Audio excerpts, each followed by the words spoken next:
Corona ভাইরাসের আক্রমণে হতবিহ্বল গোটা বিশ্ব।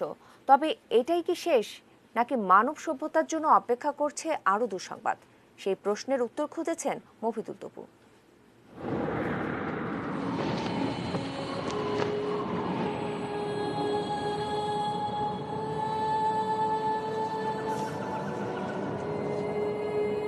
আরও বেশি ভালো থাকার, বিত্তবান হওয়ার সীমাহীন লোভের শিকার হয়ে মানুষ প্রতিনিয়ত নিংড়ে নিচ্ছে পৃথিবীর ঐশ্বর্য ভাণ্ডার।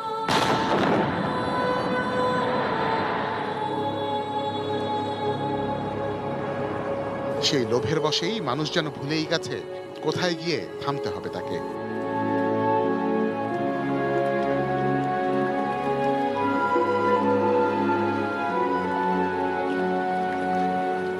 মাত্র কদিন আগেও মানুষের হাতে পুড়েছে পৃথিবীর ফুসফুস আমাজন বন, আর আজ গোটা মানব সভ্যতা পালিয়ে বেড়াচ্ছে ফুসফুসের রোগ, জীবনঘাতী করোনা ভাইরাসের ভয়ে।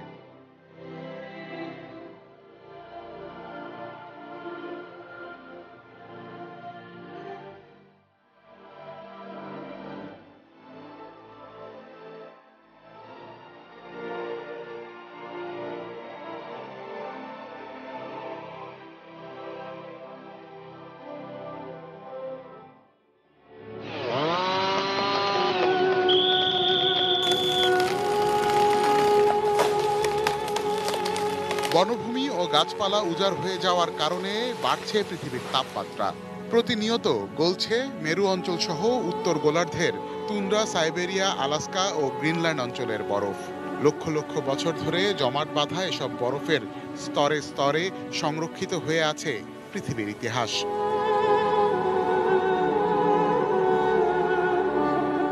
নানা পরীক্ষা নিরীক্ষার মাধ্যমে সেই ইতিহাস ঘাঁটতে যেয়ে বিজ্ঞানীরা আবিষ্কার করেন জমাট বরফের এসব স্তরে এখনও টিকে আছে আদিম সব ভাইরাস, ব্যাকটেরিয়া সহ বিভিন্ন রোগবালাইয়ের জীবাণু, যার সঙ্গে পরিচিত নয় আধুনিক যুগের মানুষের দেহের রোগ প্রতিরোধ ব্যবস্থা।